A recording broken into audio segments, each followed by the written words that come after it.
So I ended up going to a Catholic college, and I still had sort of deep down these desires for the priesthood.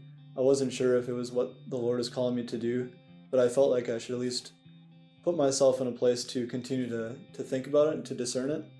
And I still had this desire for holiness too. I wanted to be surrounded by a Catholic community where it would kind of foster that. And I was running track and cross country for the school, and just had so many good people, so many good friends that I loved to. We were able to, be together day in and day out, practicing and competing on the weekends. I went into the cross country season early in the fall and had an injury that took me out for the season.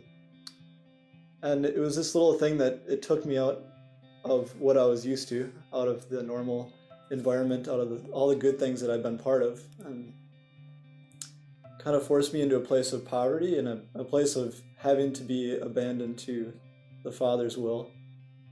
And it was in that moment I remember having some of the most honest prayer that I've had before, and really relying on the Lord in a way that I hadn't before. It was really in that moment that in a new way I was like, okay, I need to know what He wants of me, because that's really what will make me happy, and it's what He wants to do with me, to help others, to serve the church, serve the world.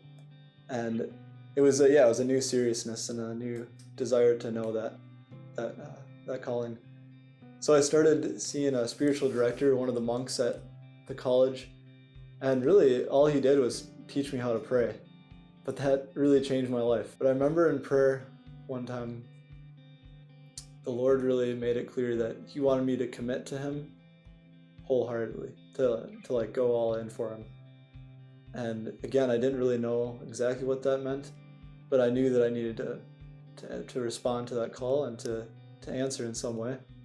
So visiting the friars was kind of like staying a weekend with your favorite football team, because I realized I had really looked up to these guys for a long time. And meeting them, I was just so drawn by their down-to-earth, and yet their total commitment to the mission. And it kind of dawned on me that the Lord really might be calling me to be one of them. It was a really exciting thought, that something that I had known this order for quite a while, and that maybe the Lord is actually calling me to be one of them. One of the things about the friars is that they have an intimate relationship with Christ, because prayer is a central part of their life. But they also serve the poor, and it's the way that they serve the poor. When I visited especially, it stuck out to me. They're not about reaching down and helping them. They're more about living among them, like being with them, being their neighbors. They live in the neighborhoods that are experiencing poverty, and it was so powerful to see. And honestly, it would be such a gift to be able to join in that mission, to be able to join in living among the poor with a group of brothers who are totally committed to prayer and the sacraments and the relationship with Christ and His church.